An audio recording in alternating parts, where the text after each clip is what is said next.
सिंहासनगता नित्यं पद्माश्रितकरत्वया शुभदास्तु सदा देवी स्कंदमाता यशस्विनी। जो नित्य सिंह पर विराजमान है और अपने दोनों हाथों में कमल पुष्प धारण करती हैं, वे यशस्विनी स्कंद माता दुर्गा देवी हमेशा हमारा कल्याण करना। शारदीय नवरात्रि के पावन दिनों में माँ दुर्गा के भिन्न भिन्न स्वरूप की आराधना करते हुए आज हम नवरात्रि के 5वें दिन पर पहुँच गए हैं। प्रथम नवरात्रि को देवी शैलपुत्री, द्वितीय दिन देवी ब्रह्मचारिणी, तृतीय दिन देवी चंद्रघंटा और चतुर्थ दिन देवी कुष्मांडा तथा 5वें दिन देवी स्कंद माता की पूजा की जाती है। आज नवरात्रि के 5वें दिन माँ दुर्गा के पंचम स्वरूप माँ स्कंद माता की उपासना की जानी चाहिए। स्कंद कुमार यानी कि कार्तिकेय की माता होने के कारण इन्हें स्कंद माता कहा जाता है। माता का स्वरूप अत्यंत ममतामय है। उनकी गोद में भगवान स्कंद बाल रूप में विराजित हैं। देवी की 4 भुजाएं हैं। दाईं तरफ की ऊपर वाली भुजा से माता स्कंद को गोद में लिए हुए हैं और नीचे वाली भुजा में कमल का पुष्प सुशोभित है। बाईं तरफ ऊपर वाली भुजा वर मुद्रा में है और नीचे वाली भुजा में कमल पुष्प है। उनका वर्ण श्वेत है और वे स्वयं कमल के आसन पर विराजमान हैं, इसलिए उन्हें पद्मासना भी कहा जाता है। माँ स्कंद माता को गौरी, माहेश्वरी, पार्वती और उमा नाम से भी जाना जाता है। माँ का वाहन सिंह है।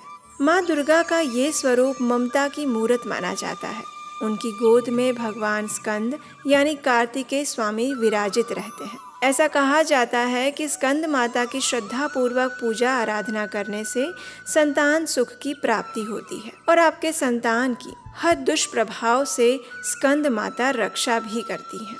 जो निसंतान दंपति हैं उन्हें आज के दिन स्कंद माता की विशेष पूजा आराधना करनी चाहिए और उनसे संतान सुख प्राप्ति की कामना करनी चाहिए।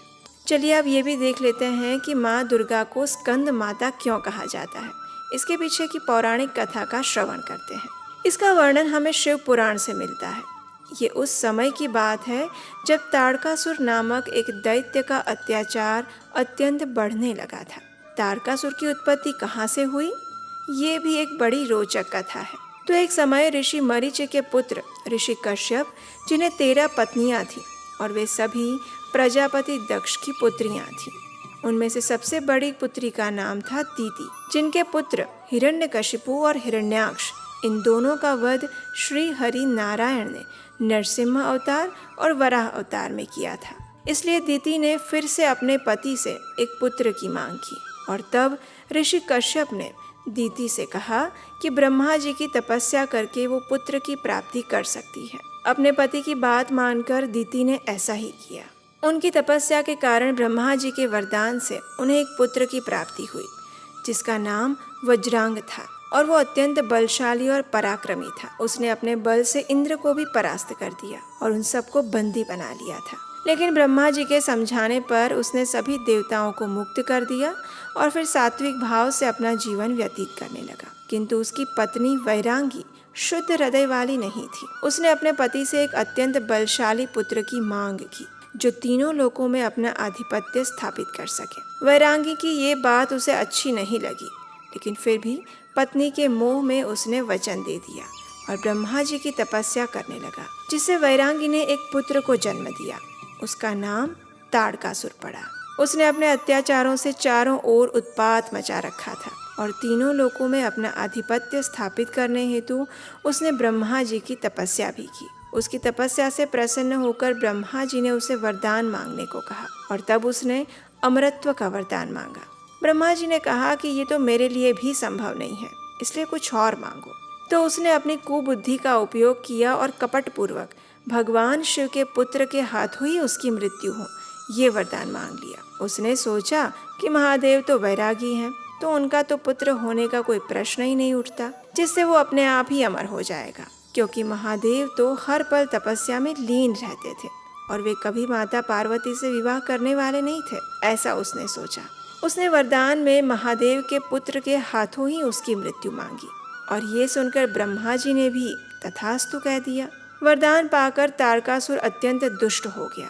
अपने बल पर सभी देवताओं को हराकर उसने देवताओं का अधिकार छीन लिया। इतना ही नहीं, उन सबको स्वर्ग से भी निकाल दिया।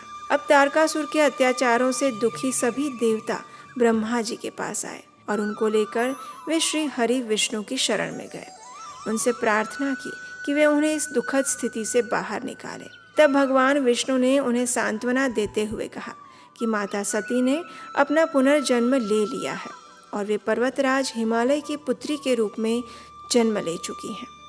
वे बहुत ही जल्द महादेव से विवाह करेंगी और उनके पुत्र से तारकासुर का विनाश होगा। तत्पश्चात कुछ समय में ही माता पार्वती ने घोर तपस्या करके महादेव को प्रसन्न किया और उनसे विवाह किया। महादेव की अर्धांगिनी बनकर माता पार्वती ने एक पुत्र को जन्म दिया जो स्कंद यानी कार्तिकेय है। माँ पार्वती ने अपने पुत्र स्कंद यानी कार्तिकेय को तारकासुर के साथ युद्ध करने के लिए प्रशिक्षित करने के लिए ये स्कंद माता का स्वरूप धारण किया था। स्कंद माता से युद्ध का प्रशिक्षण लेने के बाद कार्तिकेय को भगवान विष्णु ने सभी देवताओं का सेनापति घोषित किया और युद्ध में कार्तिकेय ने तारकासुर का अंत कर दिया। स्कंद माता की कृपा से मूढ़ भी ज्ञानी हो जाता है। उनकी पूजा आराधना करने से मनुष्य के सभी पाप नष्ट होते हैं और जीवन में संकट दूर रहते हैं। स्कंद माता ममता बरसाने वाली देवी हैं। वे अपने भक्तों पर सदा अपनी कृपा रखती हैं। इसलिए आज के दिन उनकी विशेष रूप से पूजा आराधना करनी चाहिए। उनसे हमारे परिवार की सुरक्षा और संतान सुख की सुरक्षा के साथ साथ अपनी भक्ति की सुरक्षा हेतु भी प्रार्थना करनी चाहिए, क्योंकि वर्तमान समय में चारों ओर माया का प्रभाव दिन प्रतिदिन फैलता जा रहा है। ऐसे में अपनी वैदिक सनातन संस्कृति को जीवंत रखना, उसे आगे बढ़ाना अत्यंत मुश्किल कार्य होता जा रहा है। तो आज के दिन हम माता स्कंद माता से यही प्रार्थना करते हैं कि वे हमें ऐसी शक्ति और सद्बुद्धि प्रदान करें जिससे हम इस भौतिक संसार से मुक्त हो पाएं और जीवित रहते हुए अपने सनातन वैदिक धर्म का पालन करते हुए उसका प्रचार प्रसार भी कर पाएं और उसे अपने आने वाली पीढ़ी तक पहुंचा पाएं। अगर आपको आज का वीडियो अच्छा लगा है तो अपने मित्रों को शेयर कीजिए। इस वीडियो को लाइक ज़रूर कीजिएगा। अपने कमेंट्स लिखकर हमें बताइए कि ये नवरात्रि की श्रृंखला आपको कैसी लग रही है। तो चलिए नवरात्रि के इन शुभ दिनों का अधिक से अधिक उपयोग अपनी भक्ति, आराधना, साधना और तपस्या के लिए करते हैं।